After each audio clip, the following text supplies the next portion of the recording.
a friend and I decided we wanted to learn, and so we got some old gear and looked at a book and went out and taught ourselves how to climb. Luckily, I didn't get hurt. It probably wasn't the smartest way to learn, but I was successful. And yeah, I kind of just quickly got hooked. I am Anne Gilbert Chase. Originally, I grew up on the Chesapeake Bay of Virginia, a small town called Kilmarnock on the Rappahannock River. And I grew up sailing, racing sailboats for a lot of years, and there were no mountains in sight, so it took me a long time to find the mountains, but I think a sense of adventure was definitely instilled in me at an early age. I found my way to Montana about 9 years ago and never looked back.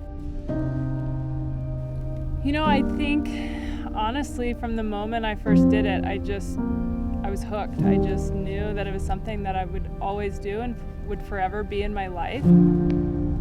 I don't think I realized when I first started that I would be able to make a career out of it.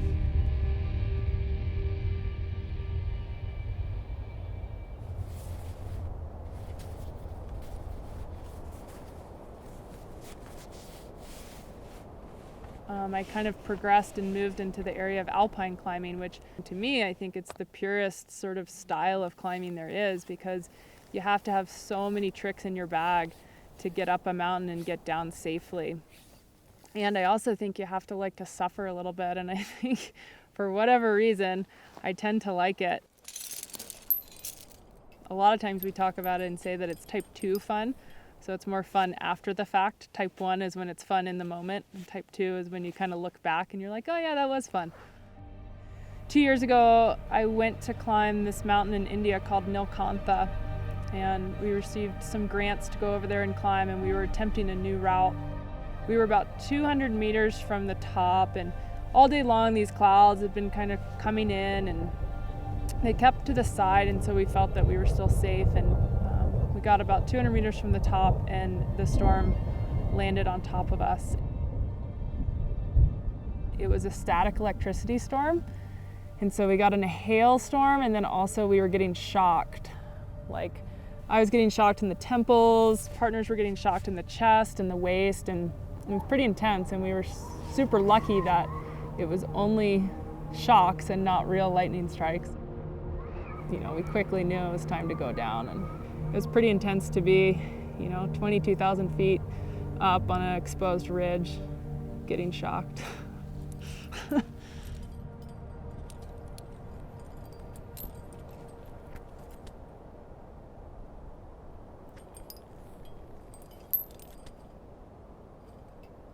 It's not a surprise that so many good alpine climbers have come out of Montana, because it's just this beautiful, expansive environment, these alpine mountains.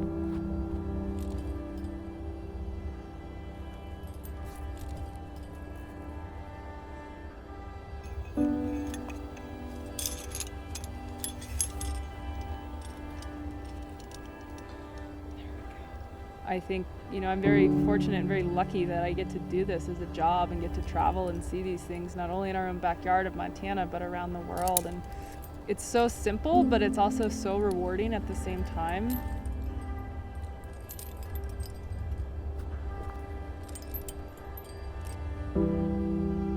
And I think in Montana, the outdoors is really important to people, and they just get to be a kid and enjoy it and take advantage of all this land that we have here right at our fingertips.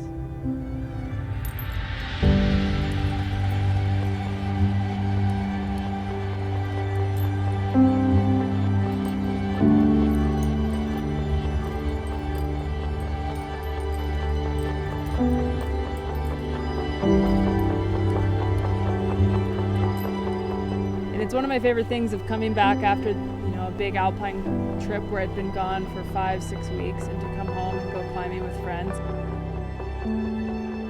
I don't know, for me it's like coming back from those trips, those are like the days that I kind of can't wait for, and when I get them I just feel rejuvenated and